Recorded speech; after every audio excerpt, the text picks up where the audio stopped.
Welcome back to this final segment of the show for today. The guest is Mr. Demeke and Ms. Hilt, and one from Fisk University, Mr. Demeke, and Ms. Hilt from Tennessee State University. And of course, Ms. Hilt, I think we promised before we had our final commercial break that we'd give you an opportunity to speak to the issue of the Horn and Kenya, because Kenya, I think, has been in the news quite recently, and I understand that you are a specialist still and having been to Kenya and dealt with Kenya. So what's going on in Kenya from your perspective now? Well, a lot of people right now are collapsing various issues going on in Kenya. I think that the one that is the foremost issue and the one that needs to be dealt with the most immediately, and also the one that the international community can help and assist with the most, is the current humanitarian crisis, which extends beyond Kenya, because an unstable Kenya will be unable to provide the services that it has previously been providing to various countries.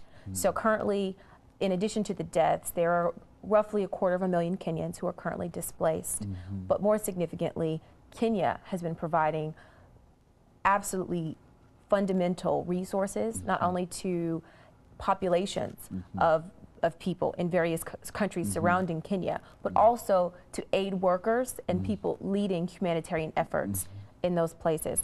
For example, I was doing some research in southern Sudan and had to be medically evacuated to Kenya. So an unstable Kenya can really be problematic for surrounding countries. Now, politically, I think that we should focus more on what is actually happening than what Kenya represents. I think that when you get more concerned with the president and the representation, you can lose sight of the immediate situation. So they have had a thwarted election, and now President Kibaki is conducting himself as though the elections were valid and as though they have not been contested. And that's problematic. But I think that if we leave it there politically, we can assist and help Kenya deal with their political situation. I think when we begin to make projections about the destiny of an entire region, then we get more involved with we don't focus on the solutions, and so we're not as effective. So would it be fair to say that our position has to be that what has happened in Kenya has happened, and that while we might deplore the whole thwarted government idea and et cetera, that we still have to work with whoever is there the best that we can work with them in order to protect and save some of the people that would otherwise would not be saved if we continue to deal with the government as such? Well, I think that immediately our position should certainly deal effectively and quickly with the humanitarian crisis.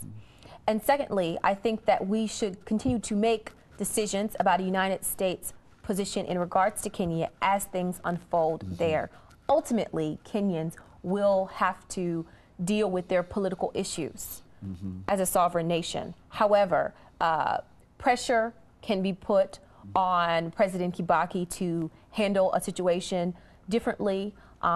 Trade agreements can be affected. There are a variety of ways to influence a government that is not making decisions in the best interest of its population. And there are also a variety of ways to fairly and nonpartisanly support individuals or citizens of a nation who are being treated unfairly. But if you focus on human rights and humanitarian issues, I think that for right now, that should be the impetus.